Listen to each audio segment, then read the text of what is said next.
Welcome. Happy Monday. This is Lily. I am your self love advocate and your favorite social worker, and I am here today with a special guest for a Grief Beyond Death episode. Everybody, please welcome Miss Wendy. So Wendy is one of my long term mentors. I've known her since I was an undergrad student, and she has just been by my side since she met me. So thank you. Welcome. Thank you. Welcome. So I'm super excited because since I left the radio platform, I have not had a Grief Beyond Death episode. So you are our first Grief Beyond Okay. Death guest since we've been on the new platform. Okay. So that just simply means like when we talk about grief beyond death, we talk about grief not only just having to deal with death, but grief dealing with like a divorce, a new job, a house fire, or just something that's like not equal to death, and like bringing community people to talk about their grief journeys because while I love my voice, I know they probably get tired of me talking. So Thank you. Thank you. welcome. So just tell us a little bit about who you are, what brought you here today. Anything you want to say? Give yourself some flowers. Okay. Well, I am a social worker by trade, and I'm a mom. I am in a doc program, Oh yes. and I work in higher ed now. That's probably it right Yes. now. That I, occupies all my time right now. I'll say first of all, the doc student, I already know like you got papers, you got hours, you got so much stuff that you got to do. So can you tell us a little about what you're getting your doctorate in?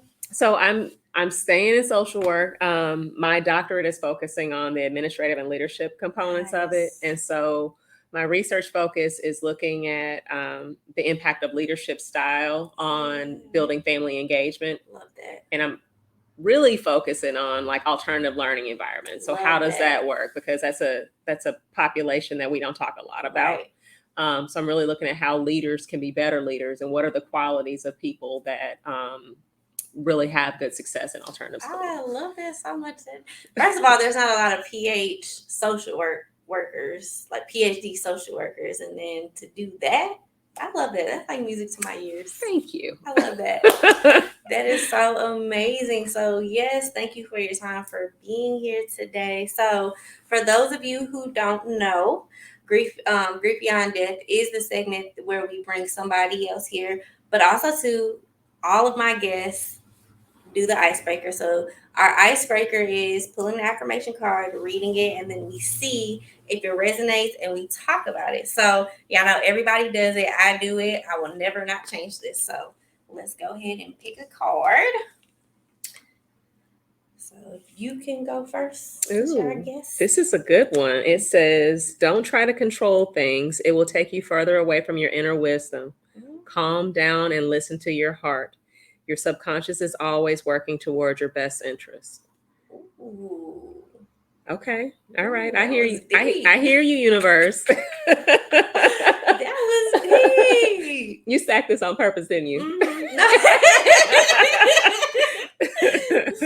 I do it all the time now.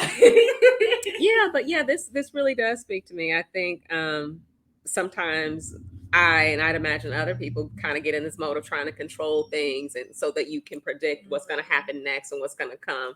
And sometimes you just have to let go and roll with whatever comes next. So yeah, this is a good reminder for me.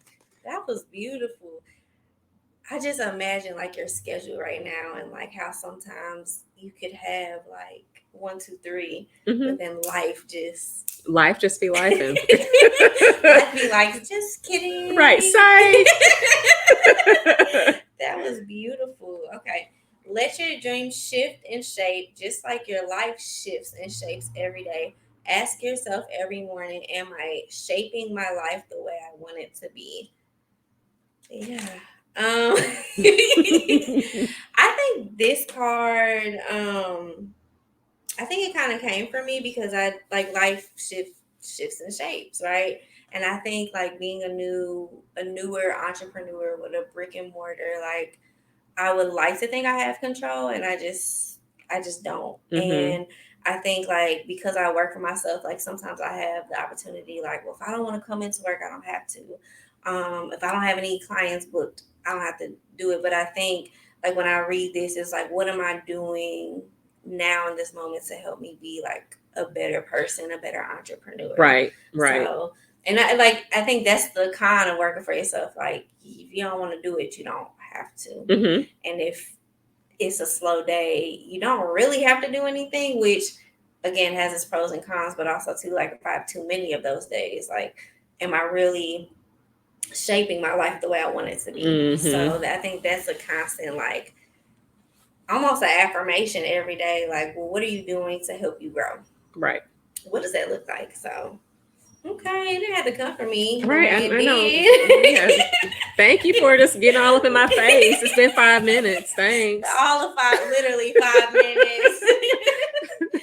So, with our guests, we always ask you all to share with us a time that you grieved. Mm-hmm. It doesn't have to be too personal. It's really up to where your heart is, but a time that you grieved, how it affected you, and how it helped shape who you were as a person. And the reason for that is because Healing She Got Faith is a grieving organization. So we focus a lot on grief education, the power of grief, and just how grief affects our life, because I personally don't believe we talk about it enough. No. So, whatever you want to share, again, wherever your heart posture is, can you tell us a time that you grieved and how it affected your life? Yeah, and it's actually related to the other topic that I'm talking about today, which is National Adoption Month. Yes. But I would say that my journey to becoming an adoptive parent, or just a parent in general, I hate just saying adoptive because I'm a mama. Yes. And that little boy Right. knows you his mama. And not to like take away the piece of adoption, but like, just I'm mom. But I would say that just the journey getting to adoption, there was a lot of grief and loss in that, because we thought we were going to go the traditional route of, conceiving a baby and all that. And then we found out that wasn't going to happen for us. And so there's a lot of loss and grief in that, because you have this vision of, your baby showers and a baby growing, and, complaining about, oh, my feet got swollen, or, oh, all the things that people have that happen. And it just, there was some grief that was connected to that, like not being able to experience those things. And then also, because people don't talk about infertility and things like that, not like a lot, it's isolating. Yeah. Because you think you're the only person, and you're really not, because you find out way after the fact. Like people are like, oh, we adopted because of blank, and or we didn't have children because of blank. But in the moment, like I felt, and my husband felt, we felt like nobody else got it. No one else understood. Yeah. And so we were just kind of like trying to figure everything out by ourselves. And people who did know, because eventually we told people that, because people start asking like, okay, you've been married this long, why don't you have any kids? Come on now. I hate that question. It's so rude. It's rude. so rude. Like, mind your own I heart. hate that. You don't know what anybody is going through. Or just assume that like everybody does not want to have kids. Exactly. And that's okay. Like, it's cool. Everybody shouldn't have kids. It's cool. That's a topic we need to talk about. Yes. I'll come back. But so yeah, there was a big grief part of that and process of that, and to do the work around it was important. Like I had a therapist. I still have a therapist that I talk to every once in a while, but came across a therapist who, on accident, really, like I was looking for a therapist, but when I got into therapy, they were like, oh yeah, me and my wife adopted. Wow. And it was because, I had, sperm issues. And so just like the universe connected us, like that's amazing. Right. Out of all the people that could have been connected to me as a therapist, it was someone who had also dealt with infertility and also did adoption. And so doing a lot of that work and just kind of, coming to terms with the reality of where things were, and coming to a place of acceptance, kind of I still think about it every once in a while. It's like, what would that have been like? But it doesn't hurt. It doesn't hurt anymore. I think that's key. And I think like people need to hear that. It doesn't hurt anymore. It It definitely was an evolution, and it took time, Mm. like, so when we found out the news, and then like Mother's Day would come up, or people would have babies, or people would find out they were pregnant, and all those kinds of things. When all of that was happening for other people, it was just so painful. Yeah. But now I'm at a point, and at a point in our journey, in our process, that it's like beautiful. I'm celebrating and happy for everybody that is whatever's going on with them in terms of parenting. And so we're in a really good spot, but we truly had to kind of go through it and experience it, and not act like it didn't hurt, because there was a point where I was like, oh well, we'll do whatever. But then you can only fake it for so long. Yes. And then boom, it's in your face and it's messy. I think that's grief. It is. Yeah. It is. I think that's like the power of grief. Like I would talk about, like, that is a process that I don't think anybody talks about. And I like that you bring up your husband too, because I don't think we hear it from the male's perspective too. Like, what is that like when you hear that your wife or you can't conceive, like that you guys will never conceive, bear a child, and you have to go a different route. But also too, I can't necessarily say that I've actually ever heard it from like a married couple or a couple's perspective either. So like you have two different people who are grieving, who just got this news, who again, you feel alone, you don't necessarily know that people are going through it. So like as a couple, like how do we feel? How do I allow my spouse to grieve? How do we grieve together? And then how do we get to the point where like, okay, well, this is the route we're going to take too. Yeah, it was hard. It was hard for a long time, because when you find out these things, it really. Can I cuss? Oh yeah. Okay, absolutely. I want to be sure. Oh yeah. It really. I got the F-bomb. I just wanted to be sure. Like I didn't want like the FCC to be shutting you down or anything. I cuss all the time. But it really fucks with your head when you think about what it means to be a man, what it means to be a woman, because virility and being able to pop out these kids. Like we got Nick Cannon's on like his 93rd right now. But I'm sorry, no shade, Nick Cannon, if you hear this, no shade. But apparently all of us are gonna look like him in like 2050. I mean, I'm kind of sorry. If you look at my face, I'm evolving into Nick Cannon right now as we speak. But seriously, like it really messes with your thought of what it means to be a man, what it means to be a woman, and like you have kind of this thing going on in your head, like what's wrong? And then to see other people around you, and you feel like I've done all the right things. I'm a good person. I'm in a committed relationship. We are ready, and are we being punished? So then there's kind of like almost this grief with your faith, like feeling really like all the things that I believed in and thought were going to happen according to plan, because I've been faithful and I've done all the things, and they're not happening. It's like, what? What I do? All right, what? I thought we were cool, but here we are.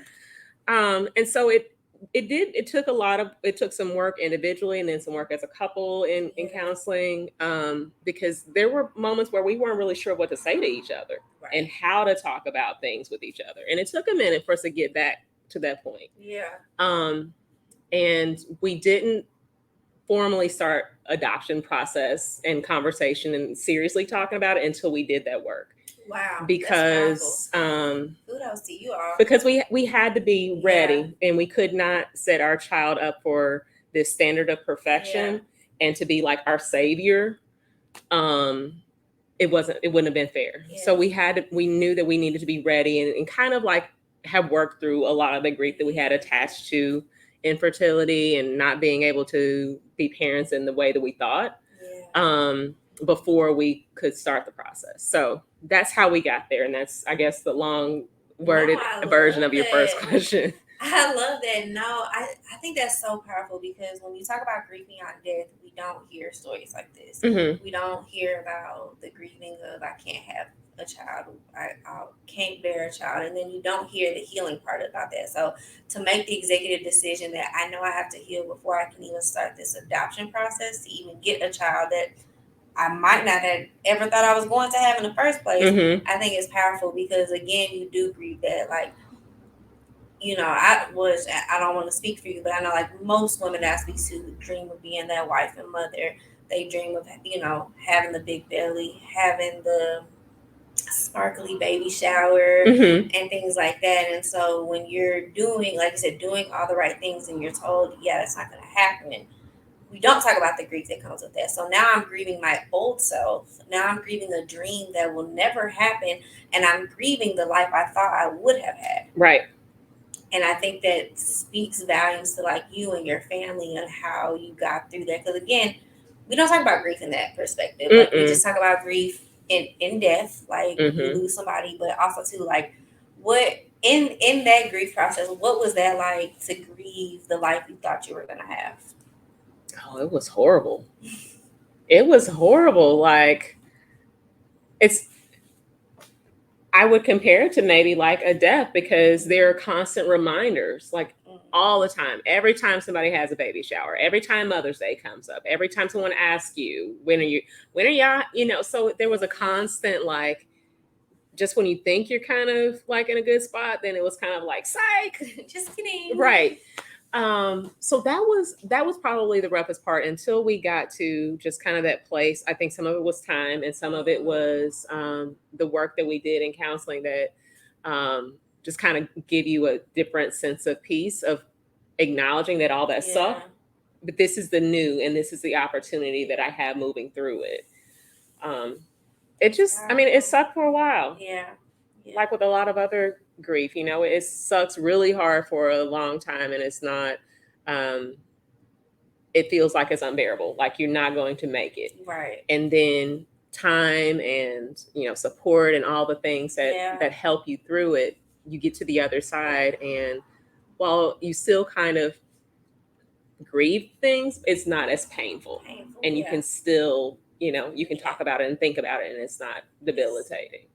Did you ever get to a point where like you were like, I'm not going to baby showers anymore? I'm not like especially during those seasons where like everybody's having kids, everybody's having these birthday parties. Mm-hmm. Like, did you ever get to a point where you were like, yeah, I'm not going? No, in hindsight, maybe I probably should have, but I had to convince myself I can do that. I can handle that. We got to be strong. Right. Yeah, right. But, in hindsight, I probably could have like skipped a few things, but some of it was hard because at the time I was working in a school, and I worked with a lot of young educators and professionals who were just kind of, that was their cycle. They were getting married, they were getting engaged, they were having a baby, or they were having their second or whatever. So it was like everywhere. Yeah. It's like oxygen. Everywhere you look, somebody is, drinking the pregnancy water. And, so I had to kind of be like, okay, people are going to be around. They're going to be pregnant. I just have to deal with it. I have to deal with it. And I just have to just keep going. Yeah. And try not to let it bother me. And for the most part, I was able to do it. But I mean, there was a stretch where it was kind of hard. The closer to like getting the news was the hardest. Yeah.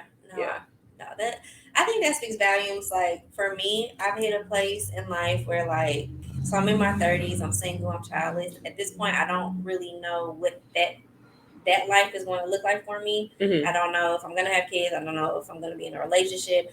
And so I've had to make the executive decision that like I probably need to chill out on going to weddings, because I'm always a bridesmaid, always. Mm-hmm. And that just gets stressful, because it like literally what's that movie, 27 Bridesmaids? Like that's me.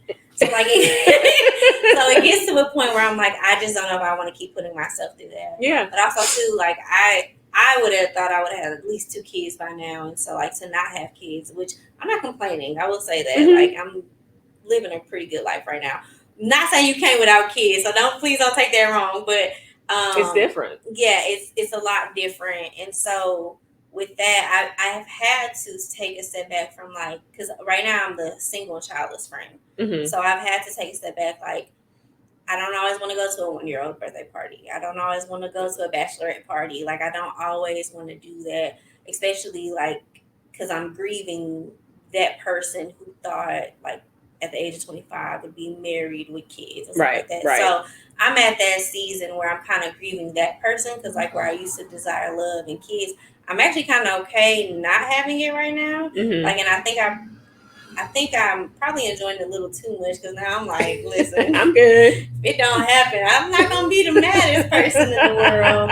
But I also protect myself setting that boundary with like, well, I have to kind of put a limit with that because I do.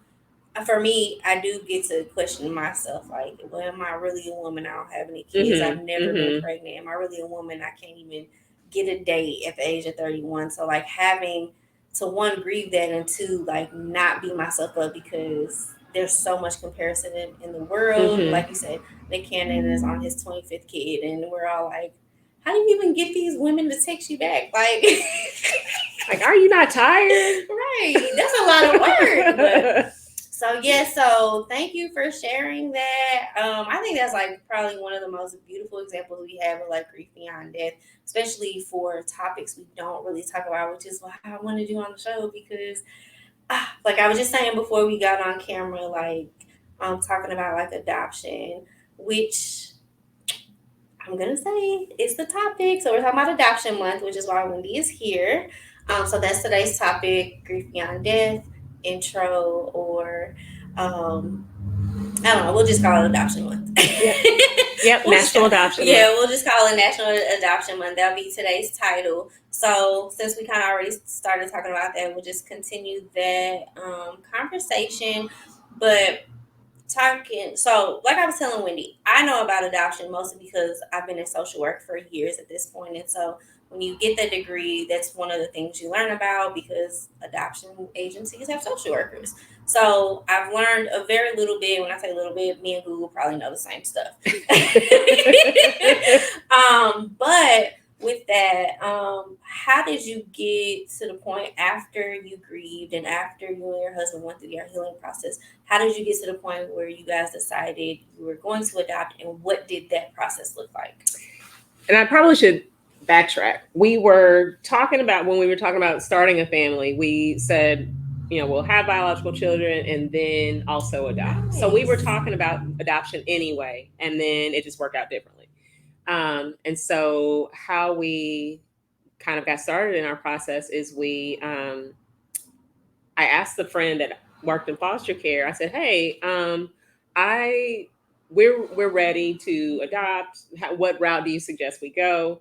And she said, "Well, a lot of adoption through the state is, older children. You have to kind of think about what age you want to consider. If you want to adopt a newborn, then you need to go through a private agency, like a social service agency that focuses on adoption." And so we got linked to an agency locally, and we went to kind of an informational session just to kind of learn a little bit about their process, learn about the fees.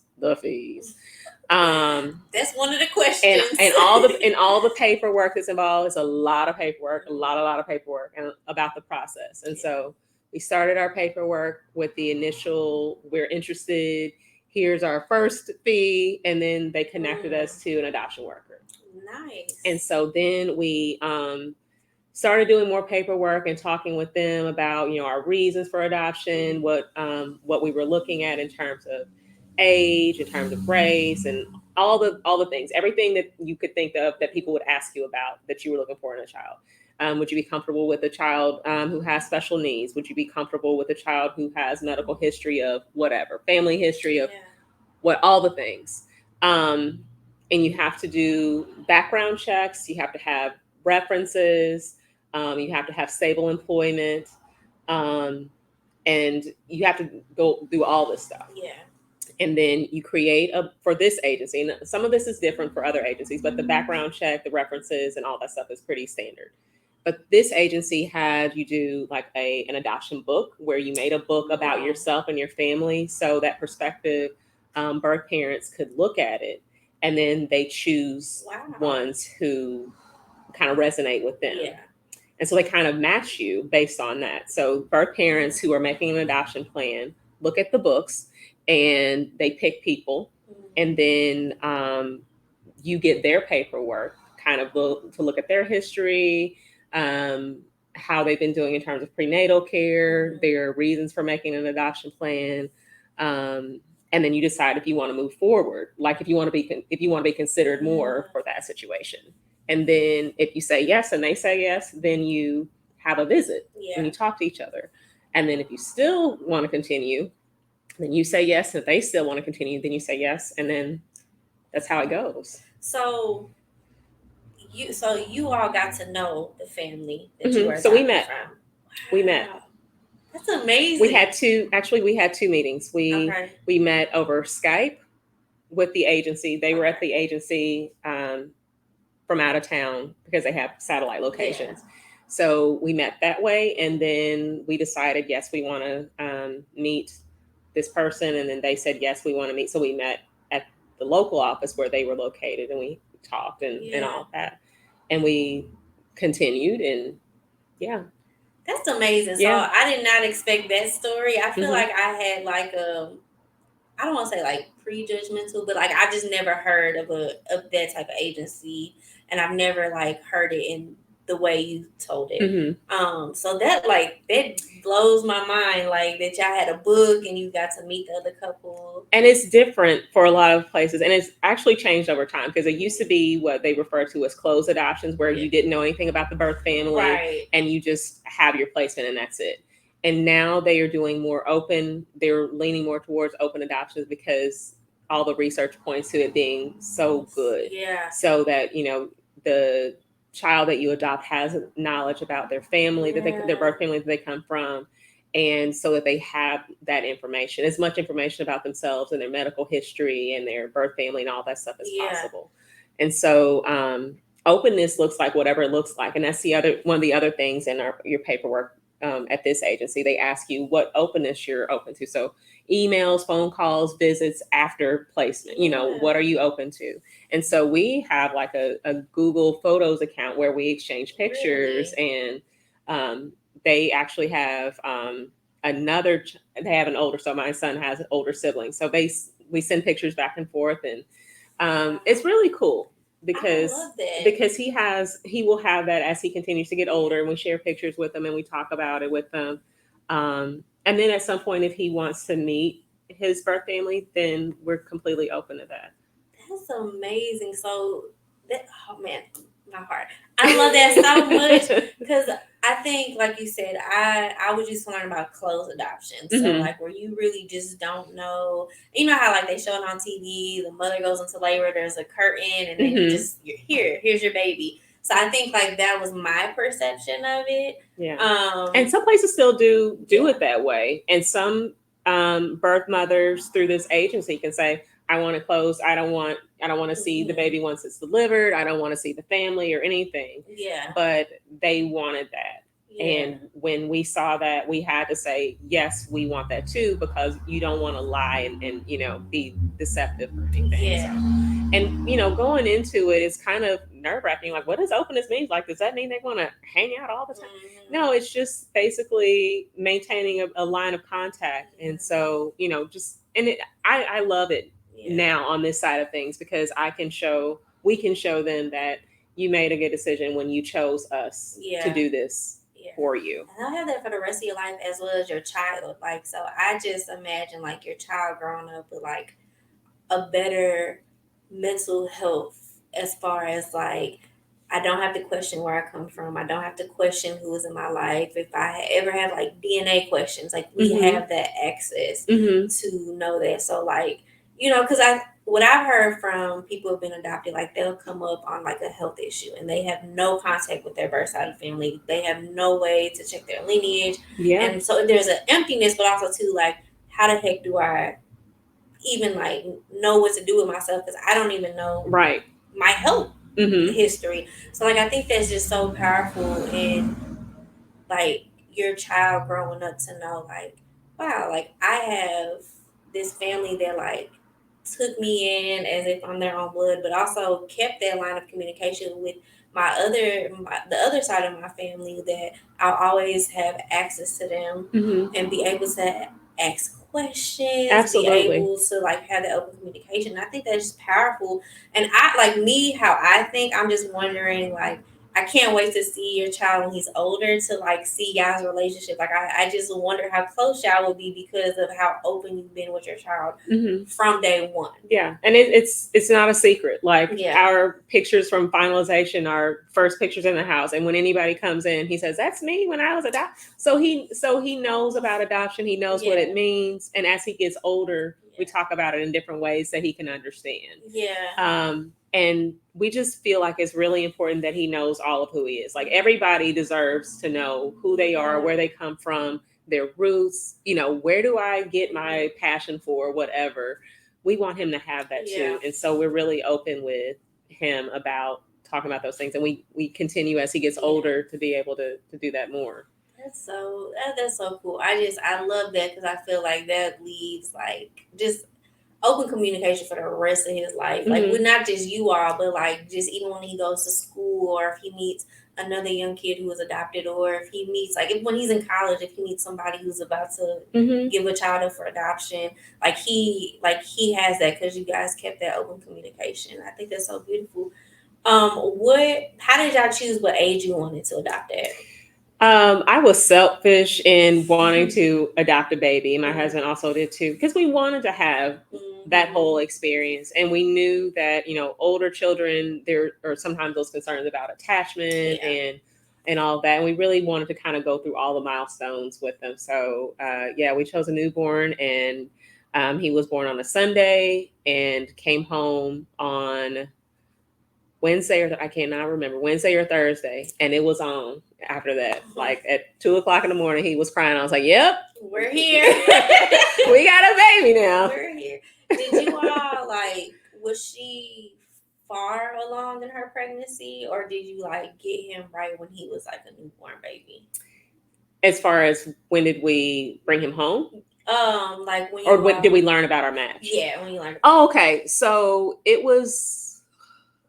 Initially, we learned about it in August that she saw our book and was interested in learning more about us. And so we were like, okay, sure. And then we're just kind of living life as usual, really trying to just kind of, focus on just other stuff because we had people who were interested before and it didn't work out, or we were matched and we looked at the profile and there were some things that we were like, I don't know. So we were just kind of going through life. And then our adoption worker called us at the end of September and said, hey, that person wants to meet with you. Can you come on Friday? We were like, oh, okay. So we met on Skype that Friday. And then after that conversation, they wanted to see us again. Okay. And that was a few weeks later in October at that point. So then we go to the face-to-face meeting and we're talking. It was good. We were feeling really good about the visit. And then they were like, oh, and by the way, I typically deliver 3 weeks early. I've delivered early in the past. And so that would have been 2 weeks later. So we could have potentially become parents in 2 weeks. Right. And so that didn't happen, but we kept having a couple of false alarms and different things. And so at that point we had to tell our employers, and we had to kind of get paperwork ready because I was going to take leave. My husband was going to take leave. And then he was born right after Thanksgiving. We thought she was going to be induced, and my husband was going to go in and cut the umbilical cord, but that didn't happen because he came on his own time. Did he really? Yes. So he came that Sunday after Thanksgiving, and we got the phone call. I was like, what? Okay. And so we went to meet him the next day, and we hung out until she signed the papers. And then she was discharged from the hospital, and then we stayed. We had to stay a couple days, and then we came home. Wow. Yeah. He said he was ready. He was, yeah. He just he was ready. I feel like that fits his personality, based off of what I know from him. I feel like that's just his. So you've been this way, since the stomach, from the jump. He was, yes, he is authentically him. I love that. So that just makes him your son is already the best human being. That makes him 10 times more the best human being. Don't tell him that. Don't tell him. I love her son. He is so energetic, and I think he was just learning how to walk the last time I seen him, but he was still just he was very communicative. His personality is so good. I love it. But that's cool. So you guys were actually gonna go up to the hospital and cut the umbilical cord. How did that was that a conversation that had to happen, or how did that conversation come about? How did that come about? Well, we talked about it at the meeting that we had in person, Okay. and she said that that was something she wanted us to be able to do. Yeah. And so that was the plan, and we were going to. And then he was born on his own time, so that didn't happen. But we were, we were at the hospital the next day and met him, Yeah. and so Yeah. Were you guys ever scared that they might pull out? yeah, yeah. How did you deal with those Oh man, feelings? it's wild because in at any point they could change their mind and decide to parent, and that happens. Yeah. And so after birth, I think they have 24 or to 48 hours to make a decision as to whether or not they're going to sign the paperwork or opt to parent. I can't remember the exact timeline, but they still have that time, and so that's always in the back of your mind. Try not to get attached. Try not to get too. Mhm. Don't get, because they could change their mind, and they might, Mhm. because it does happen. Yeah. And so I was like, not, nope, nope, nope. And then we got to the hospital, and I saw him. I was like, oh my god, I cannot. Yeah. And that was it. Like, I was hooked from the Yeah. first moment I saw him, and so I was like, if she changes her mind and decides she wants a parent, it's just gonna be what it is. I'm gonna be hurt, but But this man, is. So did you guys name him? we did. Yeah. Oh, And okay. sometimes they might request that maybe give them a middle name that they Okay. want or something like that. But we got to name them. So everything was from you all, like Mm-hmm. as far as his name goes. Oh, Mm-hmm. that's so beautiful. Mm-hmm. How did you feel like when you were signing the birth certificate, when you're signing all the paperwork from the hospital? What was your emotions during that time? They were everywhere. So there, you have a million different forms. You're signing this, and you're kind of exhausted because at that point you're staying in a hospital with them. So it's kind of like you deliver, but not quite. Right. So there's the every few hours you're feeding them. There's the nurses are coming in and doing all of that, and so our attorney is advising us about things. Our caseworker is advising us about things. Their attorney, their caseworker. So there's a lot of people and moving parts and everything. So it's just a lot, and it's a fog, and you're just kind of like signing. I mean, I could have like promised that I'm going to give $1 million to Europe, and I signed the paper, and I might have. So they're not going to get it because I don't have it.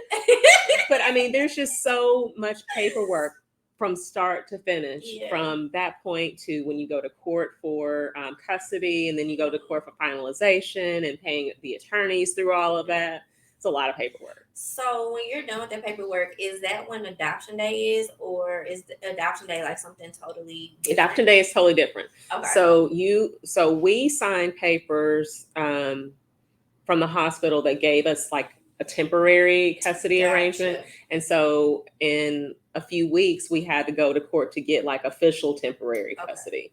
And so between then and 6 months, like, our adoption worker comes to do home visits and make sure things are going okay, that the baby's safe, that we're bonding, and all the things, and there are no reservations about us adopting. Okay. And so they submit their paperwork. Our attorneys are submitting everything, and then we have the official adoption like 6 months later. Wow. So that's a long process from the time they're born to Mm-hmm. the actual adoption day. That's something else I wouldn't know about because I don't hear a lot of talk about adoption days and the Mm-hmm. process. So is there like any like words of advice you would give as far as adoption day, or maybe like just unknown facts that people don't typically know about for adoption day? First of all, adoption day is really cool because there are other families who are also adopting. So it's like a special day at the courthouse. Yeah. And that's probably like the judge's favorite day because like nobody's getting arrested, nobody's getting their probation revoked or anything like that. Like, it's all happy, whether it be like people who are fostering who adopt, or babies who are being adopted. So there were like 10 or 15 people there during the time that we were doing it. It's a long day, but it's a great day. It's beautiful. It's just probably one of the most favorite days of my life.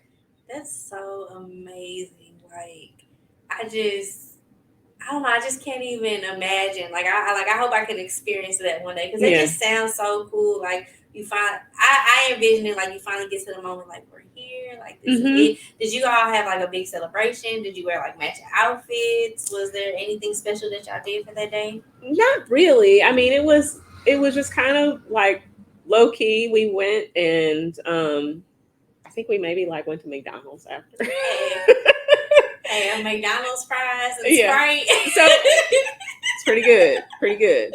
I think no, I don't think we did anything big that day. It was my husband and I and our son, and we went and we came back, and it was yeah. So we just kind of That is amazing. yeah. I love that so much. And I for me it's exciting because again, like I personally I just don't know too much about like what actual adoption looks like. Mm-hmm.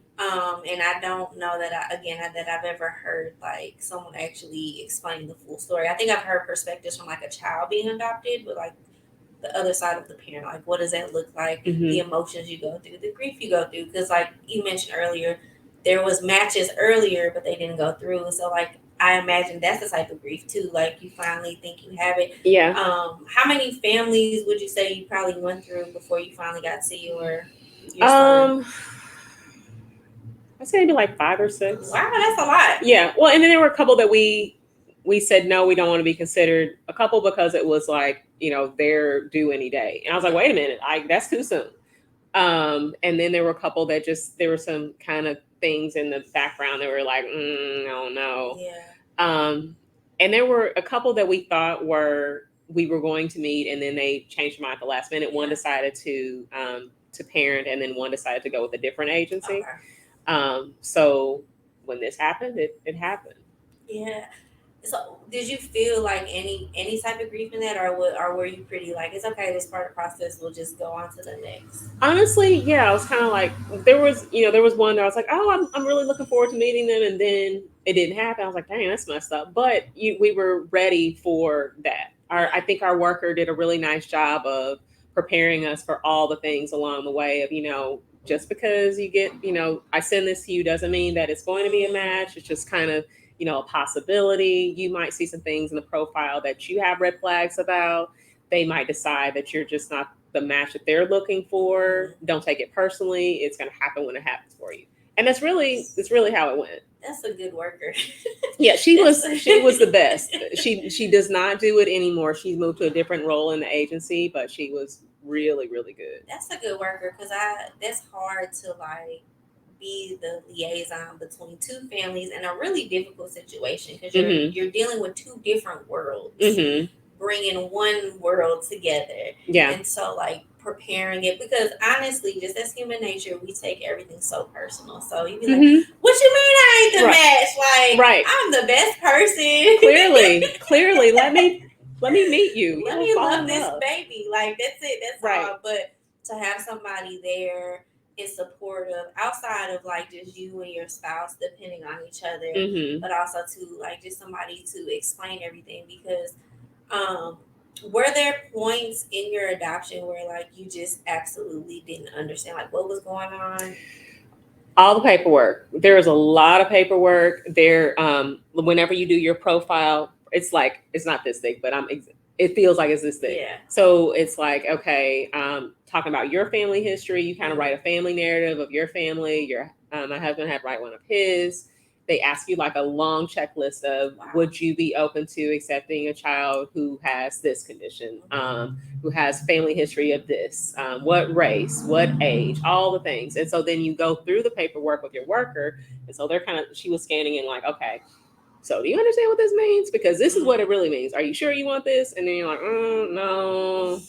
So you change that. So there's a lot of that. And then I forgot to mention this earlier, we took like a year off the process because my mother-in-law was sick. And so she lived with us for about a year until she got well. And then we went back to the process. So then you have to do background checks all over again and update, home study and all the paperwork to reflect any changes that have happened since you changed. So, and legal terms and all that, which is why it's so important to have a solid adoption worker and have an attorney who specializes and understands adoption.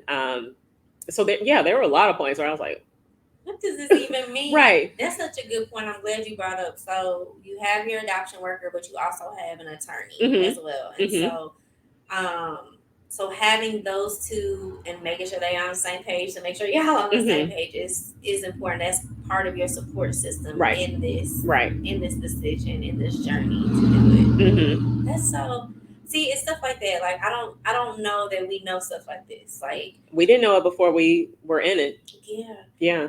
So for somebody who doesn't know like the pricing, because that always comes up. I know it's expensive, Mm-hmm. but again, that's because of the industry I'm in. But like I've met people who they want to adopt or they want to start off with fostering, and when they get the ridiculous number Mm-hmm. of what it costs, um, how would what suggestion or advice would you give to somebody as far as the financial part of adoption goes? Um, I would say think about how creative you can get with financing, whether it be like pulling equity out, crowdfunding. Some Mm-hmm. people have done that. There are some grants that are available. There are some low interest loans that are available for Okay. people if you fall within certain income brackets. And you could, some agencies have scholarships and Okay. things. Adoption through the state, as far as I know, and don't quote me on this, is always free. um I've heard that too. and I'll say So Missouri. I don't know about all the other yeah. states, but so explore your, I would say explore your options as far as that. But then also look at what financial means you might have. Yeah. It's unfortunately that I think is one of the reasons that more people don't adopt formally. We do a lot of kinship adoption in families, like aunties raising kids, Right. grandmas, and stuff like that. But this is, I think, the financial piece is a barrier for a lot of people, and we Yeah. would have more people adopting, on my soapbox, if it was more accessible financially. Yeah. Um, I do want to get into that. yeah, As long as you got time, we I, can keep I going. have Okay. I have all the time. Okay, cool. I'm about to say we can keep going Yeah. because I'm the producer of the show. So You're a producer, you got space. Yes. I do want to get into that because I feel like that's such a big piece. And I remember a couple years ago, I was sitting with two of my girlfriends. We were at dinner, and one of my friends, she was like, I didn't realize how expensive adoption was. And I was like, yeah, it's really expensive. And this other friend was like, well, that's not true. But I think she was, if I remember the conversation correctly, she was mostly referring to like state adoption. Yeah. Which, I was trying as best as my ability. I was trying to educate her. Like, yeah, theoretically it's free, but also too, like, you have to think about like what type of kids they have. How long has the kids been in the system? Is it really free? Because that is like just because something is free doesn't necessarily mean it's free. Like yeah, and you have to think about like what the child's needs might be after. Yeah. Do they need therapy? Do they, what kind of medical needs do they have, and all that stuff. And how is that going to be paid for? I don't know the state side of that. Yeah. I don't know if that's covered or if there's help with that. Yeah. But you just kind of have to think and kind of look at the pros and cons of every both. Yeah.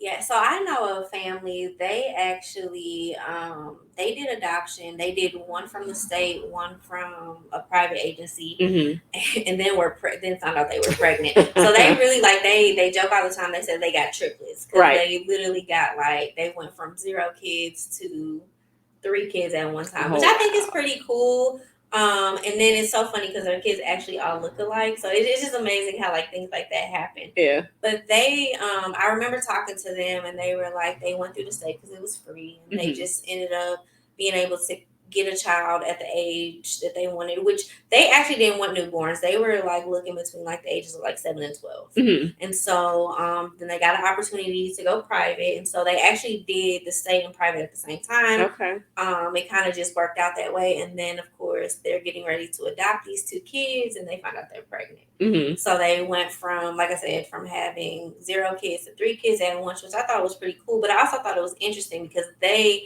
were able to see like the state side versus right. not the independent. I guess it would be like the independent agency side.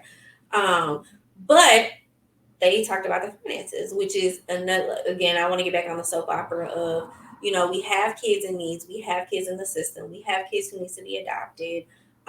Especially with everything going on, the like abortion versus what's it called, Roe versus Wade, and all type of stuff. But this is my personal opinion, and that's what we're here to talk about. It. I just don't feel like our society has set us up to where it's realistic for us to adopt. I remember when I was 19, I really wanted to adopt somebody. I was in Cape You Girardeau can at the adopt somebody time. at 19? Yeah, Girl. crazy. Crazy. Okay. I was in Cape Girardeau. I actually like found the program, Mhm. went to the informational. They wouldn't let me. I was too young. I was single. I was also living on a college campus, so it Yeah, was just minor details. yeah. Minor They were details. like, "We love your enthusiasm, but you're not ready." And I was like, "Well, that's stupid." But anyways, that was 19-year-old Lisa. Now I understand, and thank God they Of didn't let me course, do right, it. But right. I was just so eager because like I've always been the type of person. I've always wanted to foster first. So Mhm. like before I had Helen, she got faith. I had this grand idea to like open a center for like people aging out of foster care because Mhm. I always felt like I see so many people who don't have the support. But then I just thought it was so cool to adopt, like sacrificing your life for somebody else, bringing them in. Like, hey, you got a home now. Um, but once I like when I went to the informational and once I really started to learn like the policies and stuff of adoption, I don't feel like it's realistic to for people to even be able to afford it. So Mhm. like I just want to hear like your opinion, your thoughts on that, and like how like do you have any recommendations or like how do you really feel about it? Is basically what I'm asking. I mean, I kind of said it already. It's expensive. It's Yeah, expensive, and that I know is a barrier to a lot of people who would really be amazing parents, who yeah, could really make a difference, who could really, um, you know, interrupt some cycles that people have going on. Um, but financially, it's just not. It's it's not not attainable, feasible. and it's frustrating because, like you said, we have these regulations that are happening on parenting and pregnancy and um, access to abortion and things like that. But also for people who decide that they don't want to have an abortion Mm, and they want to make an adoption plan as opposed to parenting themselves because they know that they're not in the position right. to do it. um, it it's hard for them too because they have this vision for what it's going to look Right. like for their child or the child that they're carrying, but that doesn't necessarily come to fruition because they're not necessarily people available to adopt, or maybe those who are available to adopt and have the means to don't match what they were envisioning. For Right. example, if they were envisioning a Black family adopting their Black child, but a Black family doesn't have the means to do it, they're going with whomever else Hmm. might Right. as the second option perhaps. And yes, they're going to get the love and support that they need, Yeah. but it's also not necessarily the thing that they were hoping for in the Right. plan. So um, I wish it was more Yeah. feasible and more accessible for people. And that's really a big conversation that we need to have. Like, if we're going to have regulations on this side of things in terms of what people are allowed to do and what kinds of choices they're able Right. to make, then we also need to have conversations about how we are going to support that. We need to have more conversations about what um, parenting support might be available, Yeah. creating more spaces for those kinds of things, making sure resources are accessible, making sure they're culturally competent, Yeah. making sure they're available in communities, making sure we're able to have these really good, thoughtful Yeah. conversations in school. I know school is a hot button, but young people are in school a good chunk of their day. Why are we not allowing space to have full conversations about Conversations. um, consequences of sexual activity? It's Exactly. possible that someone will get pregnant. And if they do, what are the options? Right. And I And what are not only what are the options, but also for people who um, do want to become parents, why are we putting up so many barricades to them being able to do that? right. Right. That's such a good point. I know for me, like I try to think about like how do we focus like on policies to like be able to make it more feasible and like Hmm. who do we contact, which I don't have the answers to that. It's something that I'm always looking into, always curious about. And I have my network of people like to know like what did you learn in the process, what would your caseworkers say and things like Hmm. that. because that's another thing that I like. I don't like when people be like, well, this is why you gotta vote, and because I think like now that's turned into like a more gaslighting thing. That's a different subject for a different Another day. day. But I will say, this is why it's important, in my opinion, to get involved with policies, because this is something that, as a community, if enough of us came together, we could potentially change that for the future of making adoption more feasible. And also, too, like you speaking to what you said, like if we're gonna have this big debate about Roe versus Wade, there's also a whole other side of that, because if you're gonna ban that, then you have to be pro-adoption, but you have no policies in place to even be pro-adoption when it costs me like a college tuition worth a year to adopt a child. And and I've known families who have wanted to adopt siblings, so imagine what that price is like. And when I think about that, it's like, so you're putting a family in position to where they can only take one child versus they're willing to take all three kids, but they can't afford it, so now they have to separate this family and take one child. But again, it's not feasible. So again, like I just think about stuff like, so what policies can we, can we work on what to can do we that? do? How can we make this better? Yeah. Which I don't think politics is always the answer, but I definitely like want to educate people on things that you can do to help support people. And like you said, people do it different ways: scholarships, grants, crowdfunding. If you don't know what crowdfunding is, it's like what's the big one? Like GoFundMe. GoFundMe and Yeah, things like that. GoFundMe. Those online fundraisers that we do. Some people actually do fundraisers, Yeah, I was car gonna say people do washes, fundraisers too. Yeah. to raise money. I know I've heard instead of like doing a baby shower, like they do like an adoption shower where they're like some type of donation to to help people be able to afford their fees and stuff like that. So it's definitely a subject that I feel like we need more education on. Like you said, talking to young folks about like, hey, if you were to get pregnant, like, or if you even want to engage in sexual activity, these are the type of things that you have to think about. These are your options. This is who you can call. I think it would be dope if like some of these high schools had like partnerships with the adoption um, agencies, I guess you could say, just to have that conversation. Like, hey, this is what it is. Or are you aware of like any like support groups for adoption, like in any capacity? I know the agency that we adopted through, they have support groups for birth mothers who make adoption Okay. plans. So my son's birth mother was able to access post Nice. adoption support services if Okay. she wanted to. So that's available as an option. And I'd imagine that that's available at other agencies Yeah. and places, but I'm not sure. Yeah. Yeah. It's hard to say base by base, Mm-hmm. but yeah, I just stuff like that. I think, which is that's essentially why I do community social work. Because like a social worker like me, that's something like I would work towards. Like if I knew, Mm-hmm.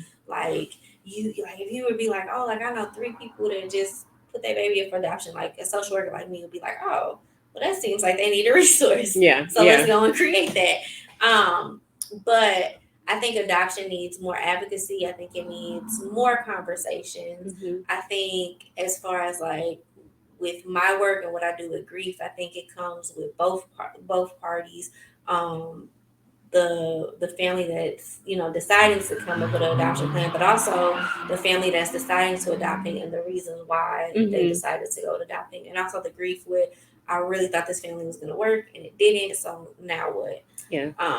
So yeah. Yeah, and then there's also the piece that you have to think about the child in the middle of that, Yes. because even though there's a plan for them, because the birth family recognizes that whatever they envision for that child is not what they can provide, so they want someone else to do it, or they choose someone else to do that for them. Like for us, there's still perhaps some grief and loss in the middle of that. As my son gets older, as other children get older, wondering what their life could have been like with their birth family, or questions about how come they could not have made it work, or Yes. all those kinds of things. So making sure that we make space for that, and kind of like stay away from that narrative of like, oh man, they're so lucky. Right. I mean, luck is, I don't like the use of that word. So I wish people would not say that. So and so is so lucky that you did this for them or they took you in or whatever. Because that kind of implies like this sense of you have to be grateful Right. for this. And they didn't ask for it, right? But just, you know, just be happy for people. And don't put Yeah. any, terms on I it. love that. I love this so much. So let's see what time it is. Okay. So are there any last minute quotes, advice, or anything that you would give to anybody dealing with adoption month, dealing with making the decision to adopt? um, I would say, as hard as it might be for you, if you are trying to adopt, trust the process, take your time, think about the reasons, lean on your support system, um, do those things that help you to feel good, feel restored, and all of that, and just be patient. Know that when it's going to happen for you. Yeah. You're going to be matched exactly the way that you're supposed to be. So, Yes, I love yeah. that. Well, thank you so much for coming and speaking to us about Adoption Month. We Hmm. appreciate you. You can come back anytime. Okay. You want to come back next year? If you want to come back and talk about a different subject, Yeah. I just want to personally thank you because I was educated and I have a lot of gems that I took away Well, from thank you. this. I'm glad. And I really think it's a subject that needs to be talked about more, and Hmm. it's a subject that really needs, um, it just needs advocacy and it needs Hmm. education. And so I think that's very powerful. And like from social worker to social worker, like we need more of that. So thank you for having the Of conversation. course. Of And course. I just love you and your family. Oh, I love you So, yeah. back. So thank you so much. And to my listeners, thank you for being here. Thank you for listening. And I will catch you next Monday. So remember to love you the way you love the world. Bye, guys.